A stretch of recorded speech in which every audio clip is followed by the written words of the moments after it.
Vannessa Beck, and I'm part of that coordinating committee. And I've been so engaged and moved by the other speakers that I can say that I'm not even nervous. But I would be lying. I'd be lying. But I'm just going to remember that I'm here to help share information. And I'm gonna go more into our domestic campaign and the situation for us domestically. Some of the things that we experience: lack of wealth, income, health, and autonomy that extend way back to when we were used as slaves to produce the wealth that this capitalist white supremacist empire was built on. And it only continues.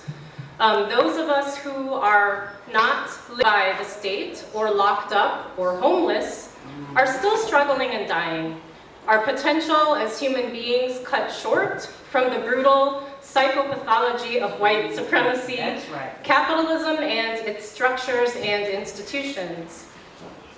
The stress of simply existing while Black accounts for why, even when you adjust for so-called lifestyle choices, our people suffer disproportionate rates of chronic disease. Chronic stress causes high cortisol levels. High cortisol that's consistent causes inflammation, and inflammation is at the root of most chronic illness. Factors like diet account for less than 1/4 of the social determinants of health, while racism and socioeconomic status, basically where you fall in the hierarchy of white supremacy and capitalism, accounts for the rest. So no, it is not that Southern cooking to blame, after all. So the quality of life in militarized, colonized Black working class and poor neighborhoods in the United States are actually closer to quality of life in the majority Black and brown nations that the United States bombs and occupies, closer to this than it is to quality of life in many other parts of the United States. I'm going to look at Baltimore, where I live. I know we have some other Baltimoreans here and watching online.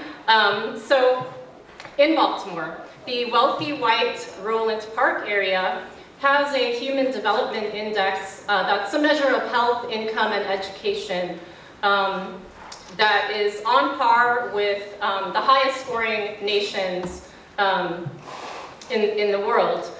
They have a life expectancy of 84. However, Black areas in Baltimore, like Upton, Druid Heights, have a lower quality of life than countries like Iran using this measure, a nation that's struggling economically, mainly due to US and NATO wars and interference. Now, life expectancy in Iran is 76. Life expectancy in Libya is 77. Life expectancy in Druid Hills, Baltimore, United States, is 68. Wow. 68, that's on a par with the Gambia, Kenya, Namibia, Rwanda, and Ghana. So here are some more conditions for us colonized in the United States. Black and Latina women are evicted at disproportionately high rates, around 3 times more than white women. We are uninsured in greater numbers than white people. And when we do get health care, it's much more likely to be subpar. The infant death rate for Black newborns is twice that of whites. The Black poverty rate is 22%. That's near triple the rate for white people. And that's using the official standard of the poverty line, which is set ridiculously low at just under $25,000 for a family of 4. That's how poor you have to be actually be technically considered poor in the measure of what you need to get benefits in the United States. Black unemployment remains twice that of whites and is 70% or more in some apartheid-level segregated areas. Black immigrants have the highest unemployment rates compared to non-Black immigrants. Black immigrants are 7.2% of the undocumented population, and yet they are 20% of those who are deported. Our children are subjugated to the school-to-prison pipeline, the school-to-military pipeline. We still have political prisoners, probably. There's mass incarceration, and so on. This is an incomplete list. Of course, Black and brown people also have a very long and strong history of fighting these conditions of repression, colonization, and imperialism across the globe. Unfortunately, we're up against a lot because U.S. empire ups its violence whenever we do. The two specific programs I wanted to mention, the 1033 program has already gotten a couple of mentions, deservedly so. And then there's also the police exchange program between United States Police and settled colonial state of Israel police and military. And that's called the Deadly Exchange Program by those who oppose it. So just a little more about the 1033. We heard about how that enables any kind of law enforcement. This includes even campus police, school districts, parks and recreation are all eligible to obtain reduced cost or free Pentagon weapons. Something that's known as well is that the more militarized the police force, the more likely they are to kill us. About more than twice as likely is what it's looking like. $6 billion in Pentagon equipment has been transferred to law enforcement since 1990. And $6 billion, that could instead provide health care for 2.5 million of the 4 million kids uninsured still in the United States. So the other major program, militarization domestically, this Deadly Exchange Program, these police exchanges between the US and Israeli police, this program started in 2002 as part of the United States response to 9/11, when they wanted to kick up their so-called counterterrorism program. So starting then, hundreds of cops and government agents have gone to Israel and they've learned these terrorizing techniques to keep a colonized people under control, and they're genocidal techniques. Thousands more police and other law enforcement have been trained in the United States by Israeli police and military. And very important to mention, I think, is that the Deadly Exchange is a reciprocal program. It is an exchange. The Israeli state realizes that the United States has a lot of experience and wisdom to offer in the area of terrorizing and occupying a segment of the population that has every right to be here. And Israeli diplomats consider Black radical organization in the United States to be a subversive influence on their own state.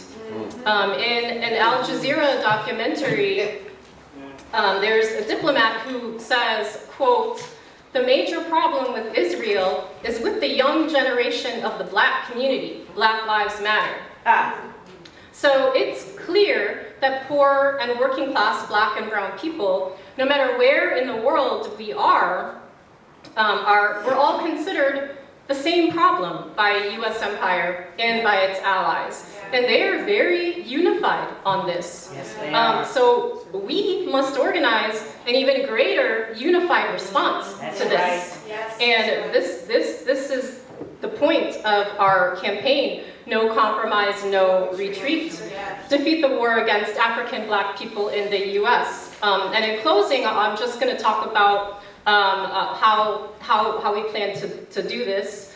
We're connected with organizations already across the country who've been doing this work. We're reaching out to others because we don't want to reinvent the wheel, but to amplify and aid in the coordination of the work that we're doing. And we believe that this is part of building Black Left unity.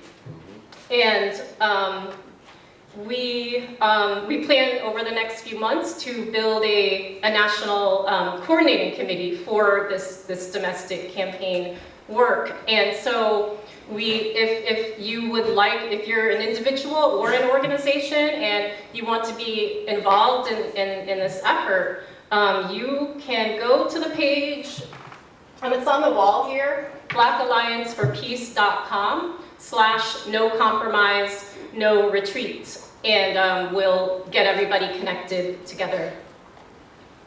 And I have no fancy ending, thank you.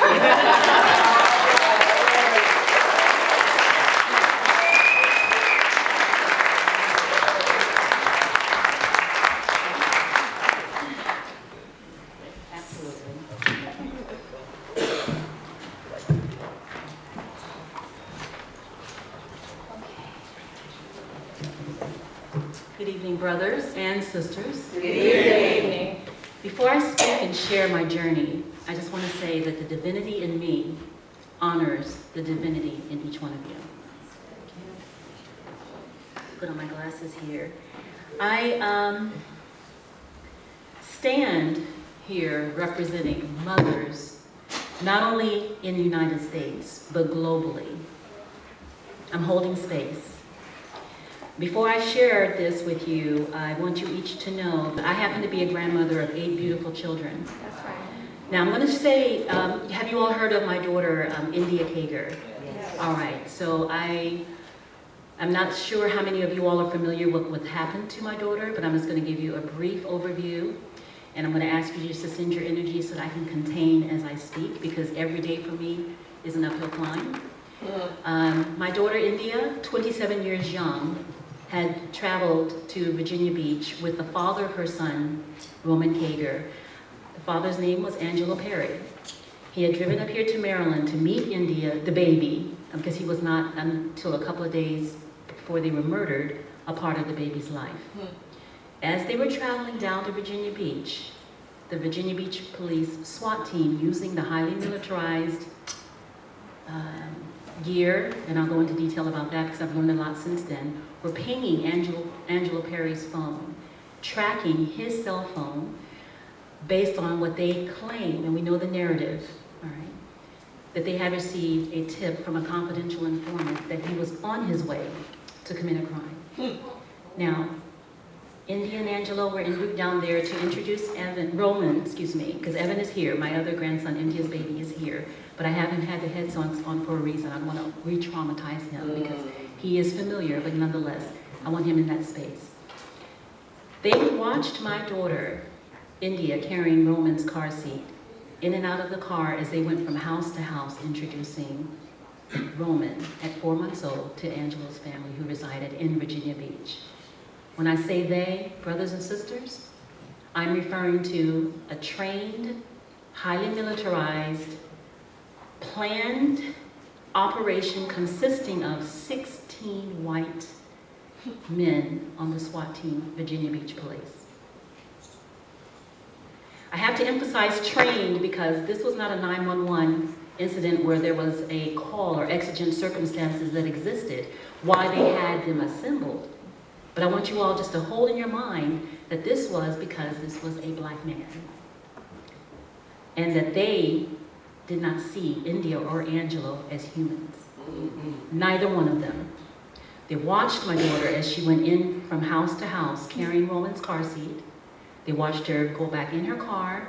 They waited until India drove into a 7-Eleven parking lot. And as she was parking her car, using flashbang grenades, they threw flashbang grenades at my daughter's car while they ambushed her vehicle simultaneously.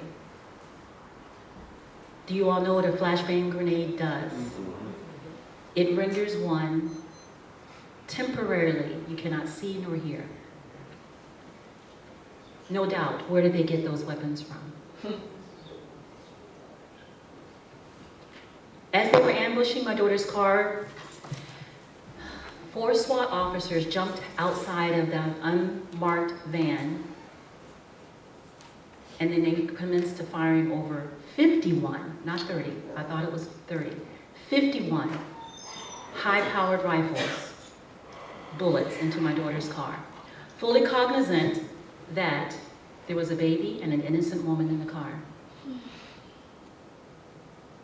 India and Mr. Perry were attacked on the very soil here that we call the United States of America, where life is not valued. So the reason why I asked you all to raise your hands and attest to your familial relationships in your space was, what would you do if it were you? What would you do if it were one of your loved ones? And police saw your loved one and cared not one iota for the value of their lives because they did not see them as worthy and deserving to live. That is the most unfortunate power, if you want to call it that, pseudo-power, that has been given to racist, white supremacist-led police forces across the nation. So I'm going to say a couple of other things here. It was not until India's wrongful death trial, because you all do know, and as you read the news, I am familiar with every mother you can imagine. Personally, Mike Brown, Leslie McSpadden is his mother, a beautiful sister, Tamir Rice, and I'm naming the names that are high profile. I stand with them, but I also stand with those who do not get the so-called media coverage as well. Because we live lives fraught with unspeakable trauma every single day. Tamir, Mike Brown, Eric Garner, choked by police. Corinne Gaines, shot dead with her baby, her son, whom I'm very close with. Rhonda just spent time with her. I want you all to know that I'm able to speak now and see your faces, but each one of you have a target on your forehead as well. If you are black, here in these states, you are not seen as a human being. So I speak from the heart. I walk with an amputated heart every day. There is no respite from the tears, the torrential tears, the pain that has wrenched our hearts. There is none. And then to make matters even worse, and they're exacerbated by people who call themselves supporters, when they really are not. They just are glad that they're not in your shoes, and choose not to do much to make sure that they never really are in your shoes. Give me just a moment.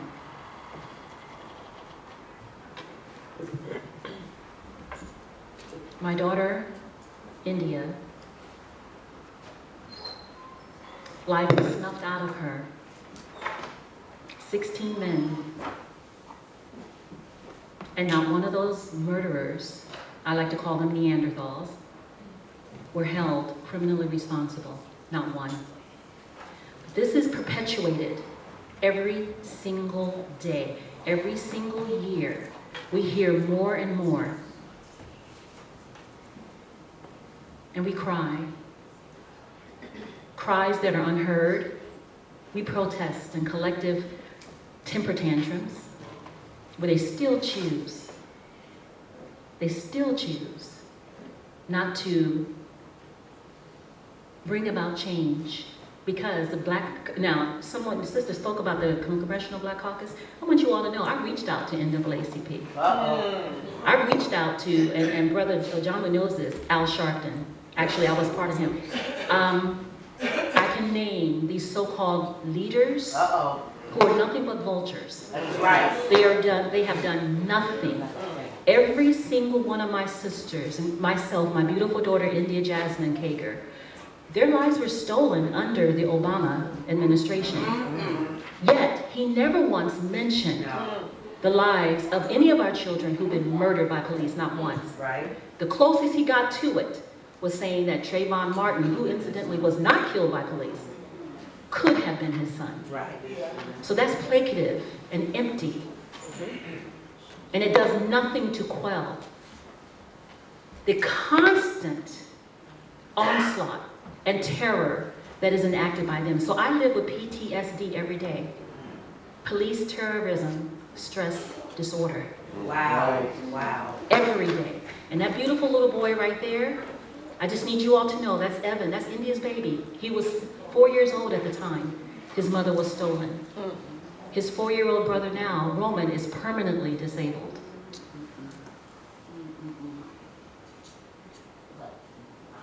Permanently. So what are we going to do for the next generation that's coming up? That's the question. So you all who are fathers, mothers, grandfathers, aunts, uncles, what do you say to your child? What would you say when they grow up and they're aware and cognizant? Why did the police kill my mommy? I think about families overseas who have to go to bomb shelters. Every single continent the colonizers have been, they've done nothing but wreak havoc and destroy lives. That's right. So that is the default state of people with that mentality, not one of peace. They certainly don't stand for Black Alliance of Peace. They don't stand for peace. The default state of people who carry that is to murder and kill. That's right.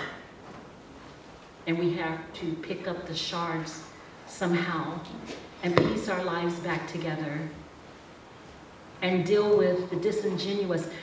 People used to ask Gina, are you okay? I stopped saying that. I used to say that so I can help the other people feel, okay, because when you're faced with your own mortality and you're faced with grief, there's this palpable, you can feel it, and people just don't know what to say. They don't know what to say. You can't pray this away. No, you can't. You can't scream it away. You can't cry it away. No, you This is centuries old. Indeed. Centuries. I think of my ancestor mothers as their children were taken from their arms and stolen. That's right. On this blood-soaked land here and globally. Speak it. Globally. So whenever I share and people ask, how are you doing? I never say I'm okay. We will never be okay. This is not something that time heals. No. If that were the case, would we be in a better position than we are now? Hasn't there been enough time? Yes. Hasn't there been enough? When Dr. King and the so-called civil rights leaders, if you want to call them civil rights leaders, we have no choice but to ascend until we, if we can, overcome.